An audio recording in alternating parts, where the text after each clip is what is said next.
Hello guys, uh, welcome to my YouTube channel. In this video I'll be explaining and showing you how this is going to be an hands-on project. So I'm going to be showing you guys how to route the traffic from my AWS EC2 instance to a load balancer. Also, you can also route the traffic from the load balancer to a private DNS or DNS on any other platform. I have a go at the DNS, but I'm going to try to make this video as short as possible, so I won't be showing you that how to route from a load balancer to a private DNS. But if you want that, you can just say in the comment section and I can make a different video on that. And by the way, also, you guys, I would really appreciate it if you like and subscribe to my YouTube channel. Alright, let's go. So I'll be creating an EC2 instance. Let's name the EC2 instance web server. It's just a basic web server, and then I'll be using Ubuntu 20. I think, to me, I feel like Ubuntu 20 is like the most balanced Ubuntu version. To me, that's just my opinion though. And then a key pair. I already have a key pair, so you can create a new one if you want that. And then I create a new security group. A security group is like a firewall for EC2 instances. So let's name it web server. That's a short form for security group, and then you can just use the same thing here.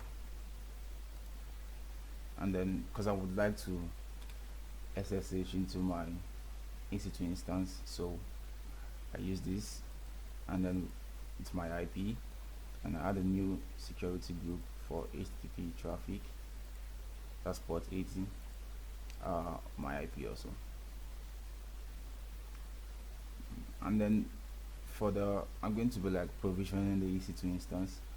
So I have like a bash script already written. It's just a basic bash script. This is like a shebang. If you know anything about bash scripts, you know what shebang is.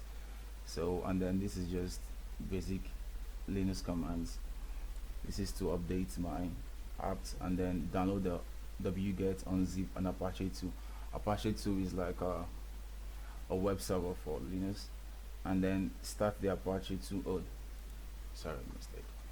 Apache 2.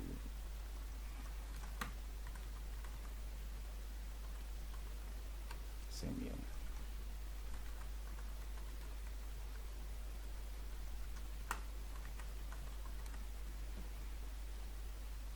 Okay, and then this will enable the Apache 2, and then wget will download the source files for the website. Okay, just to show you how I did that, you can go to 2plates. There are a lot of basic websites on 2plates for you to download. You have a lot of options here, so you can download whatever you want here. And then basically what you have to do is just come here, you press F12 on your keyboard, and then you click on download, and then on this side you see this request URL, not that one, the second one, and then just copy the value. That's what you have to do. Alright, let's go. I think that should be all. Yeah, that should be all. So let's launch EC2 instance.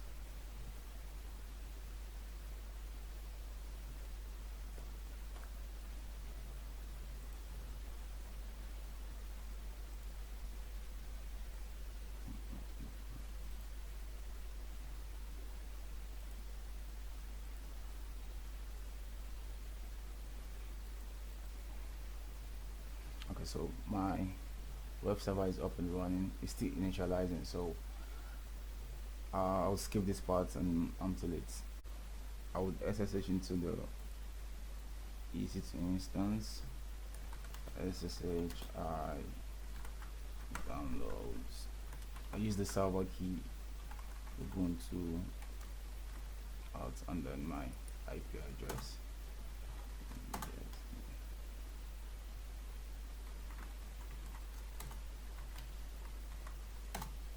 This is just to check the processes that are running.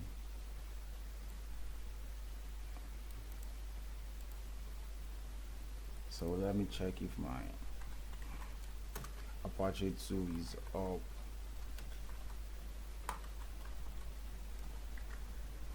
CTL status Apache 2. So my Apache 2 is up and running, so I can, let me just see if the web server is up. Okay, so the web server is up, but I can only log in, I can only open the page with my IP address right now. So now, before I create my target group and load balancer, I would like to create 3 more EC2 instances. This is just like how would I say it? It's just basically to check, like to create more EC2 instances for more traffic. So if you have more traffic on your EC2, you have only one EC2 instance, and then you have more traffic, it's usually a lot of load for just one EC2 instance. So you can use an auto scaling group for this, but like this is just a basic video, so I'll just create 2 more instances by creating an AMI. So image, create image, web server AMI.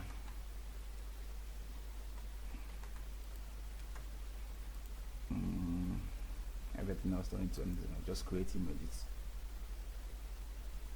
It's already in use by, okay, I already created one, so let me just say web server test.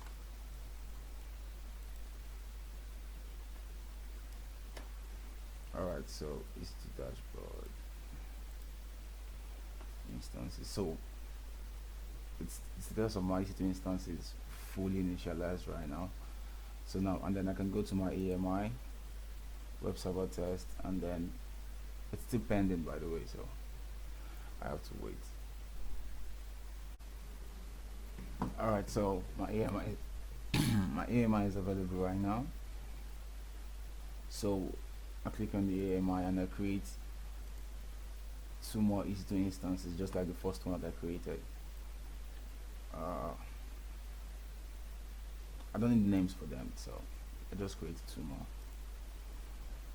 So using the same key, security group, the same one I already have, web server, these. Yeah, and then launch. So to create 2 more instances, just like the first one, just for me, and then I just wait for the remaining 2 instances. Okay, so the other 2 instances are running right now. So now I need to create a target group. Before you create a load balancer, you have to like create a target group first. So I'll be creating a target group, and then I name it web server TG, web server target group, and then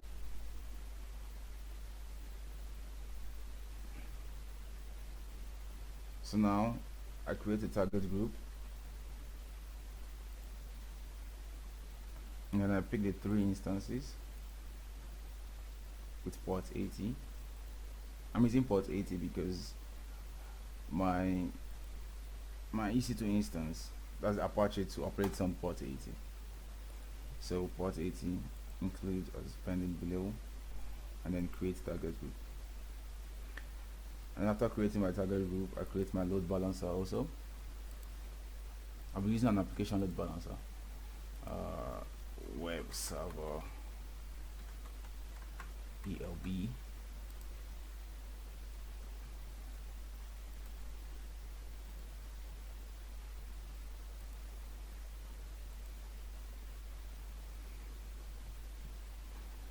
Okay, so I would create a new, I would create a security group for my load balancer.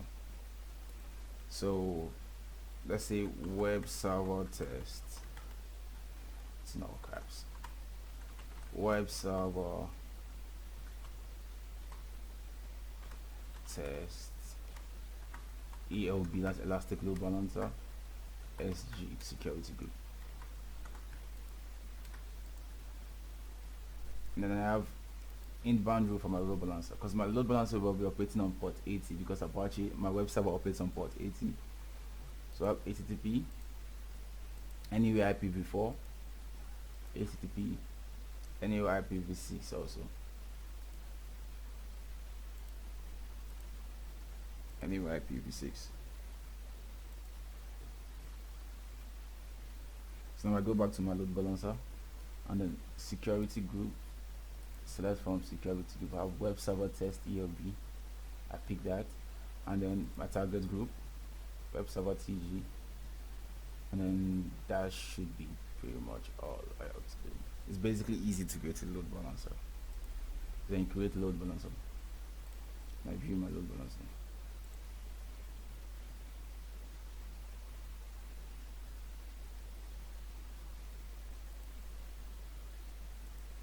So my load balancer is provisioning right now. It's gonna take a while, so I'll just wait.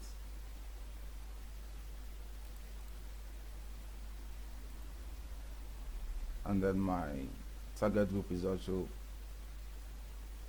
commencing. It's also like going through the L check right now, so I have to wait for the L check and then wait for the L check of the load balancer also, and wait for the provisioning of the load balancer.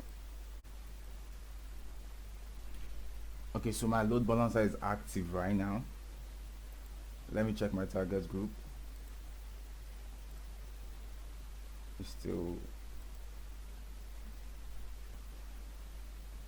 okay. So right now my target group is on LD because there's a problem between the connection of the load balancer and my EC2 instance. Okay, now I will explain better this way. So now I go to instances, and okay, let me go to one instance, that makes it easier. And then I go to web server, security, and then security group. So now there's a blockage between the connection of my instance and my load balancer because the traffic from the load balancer is not getting to the EC2 instance because of the firewall, which is the security group. So now I have to create a rule, HTTP rule, to my load balancer. I'll do that again. I have to create a security. I'll say that again. I have to create a HTTP rule to allow traffic from my load balancer to my EC2 instance. That's web server test ELB. Yeah, this. So then I save the rule.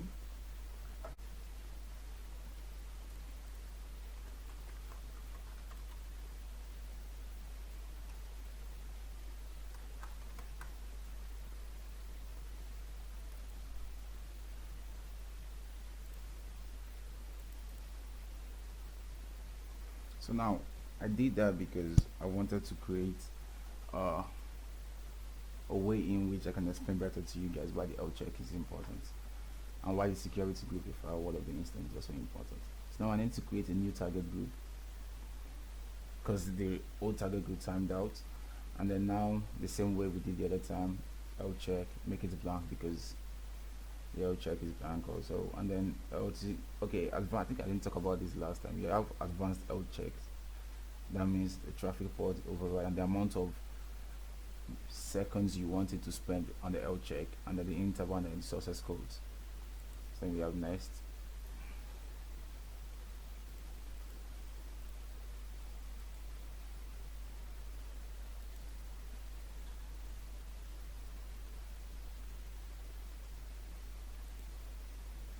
And I created the load balancer again because I wanted to like create a better way. Web server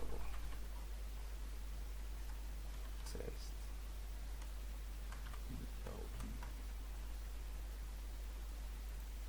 and make it available on all availability zones on US East 2, which is Ohio. Select the same security group that I had as before, and then that should be up. So I'm gonna wait again for it to finish provisioning, and I can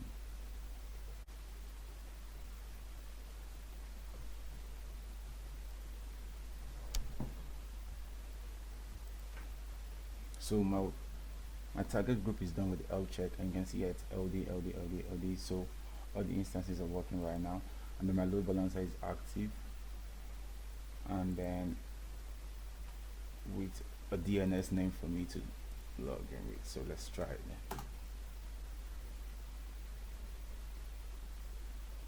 So now we can see the load balancer has created a DNS for me, and then I know the DNS for the load balancer is usually weird. So if you want me to create a video on how to like route the traffic from this load balancer to your private DNS with a better name, just say that in the comment section. Alright.